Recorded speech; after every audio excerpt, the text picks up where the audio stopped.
ginawa po nating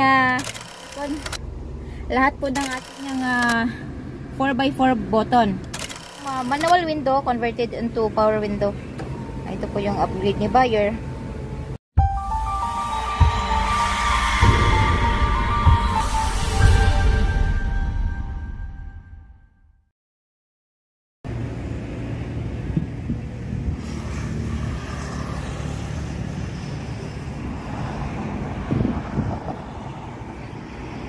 Magandang araw na naman po sa ating mga kaliay sa buong Pilipinas.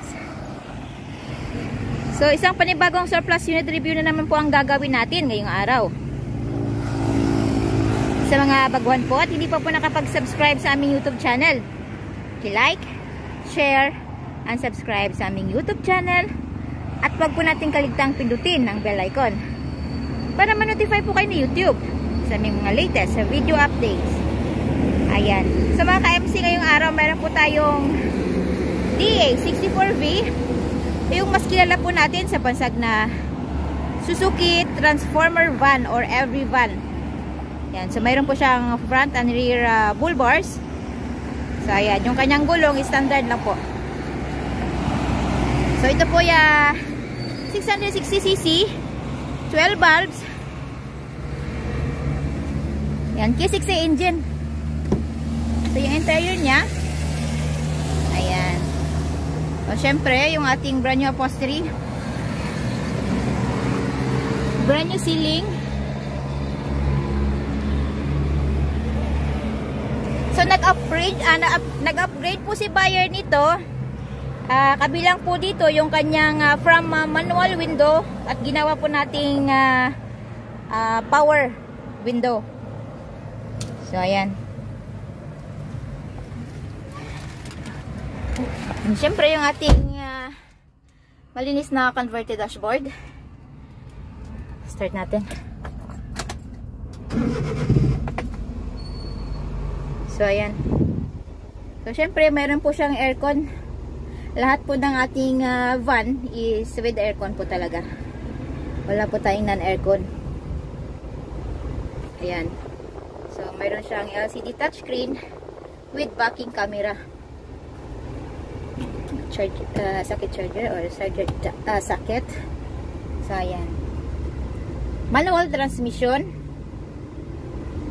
So yung kanyang blower ng kanyang aircon. Ayan. So malakas.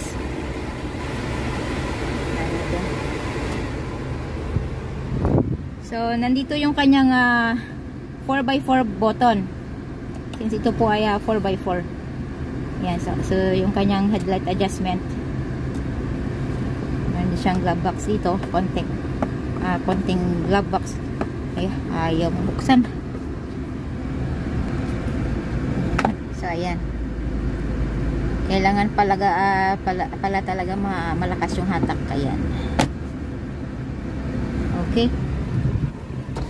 Ayan. So from manual window converted into power window. Ito po yung upgrade ni buyer. No, I mean kabilang ito sa upgrade ni buyer. So mayroon siyang bottle holder. Nandito yung kanyang ashtray. Ayan. Ayan. So ang kanyang handbrake nandito sa gilid. Okay.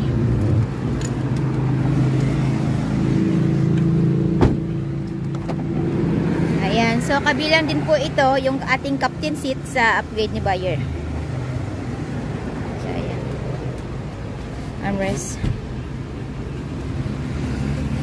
Then, mayroon siyang child's lock, unlock, lock. Ayan.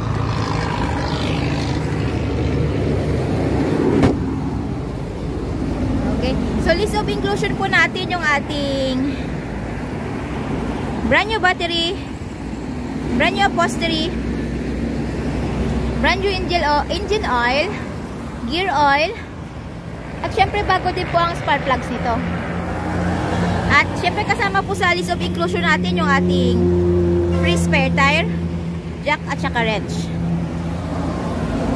Check po natin yung compartment area. Ayan, so nagpadagdag po si buyer ng extra pack seat Ayan, pero removable po ito. Box type. Ayan, po pwede nyo pong lagyan ito ng gamit din sa loob. At syempre nandito po sa ilalim yung kanyang spare tire. So ilulus lang po natin ito. Mahuhulog na po yung spare tire. So ayan.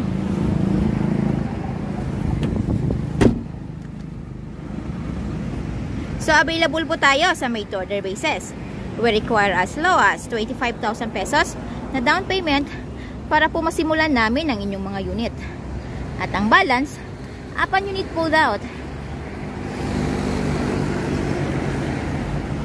Ang 4 unit pulled out po, kasama na po dun yung ating original OR and CR, which is directly under buyer's name as first owner sa Pilipinas.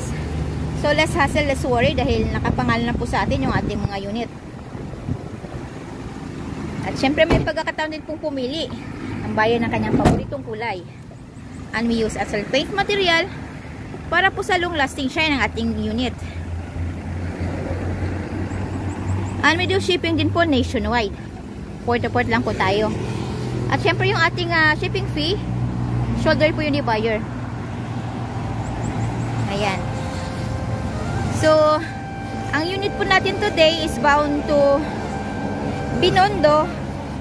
Ayan po, Maynila po ang unit natin. Through shipping company lang po ito. Ayan. So ano pa pong hinihintay natin? Come and visit us at Kilometer 11, Catalunan Pequeño, Davao City. At maaari din po nyo kaming kontakin through our Facebook page, Raihan Magditorsya Trading, at RNR Surplus Multicaps and Trucks. At maaari din po nyo kaming tawagan sa mga numero na nasa inyong mga screen. Yan. So, ang price po ng ating unit ay nasa 250,000 pesos. All in na po yun. Wala na pong hidden charges. So, ayan. Check po natin.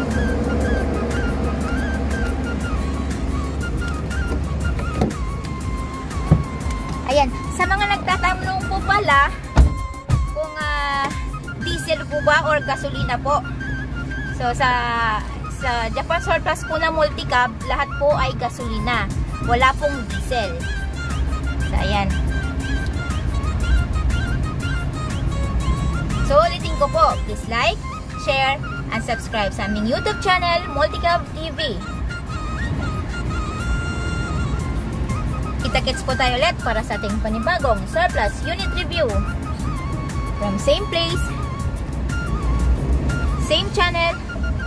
So, stay tuned lang po tayo. Maraming salamat po. Ingat po tayo lagi.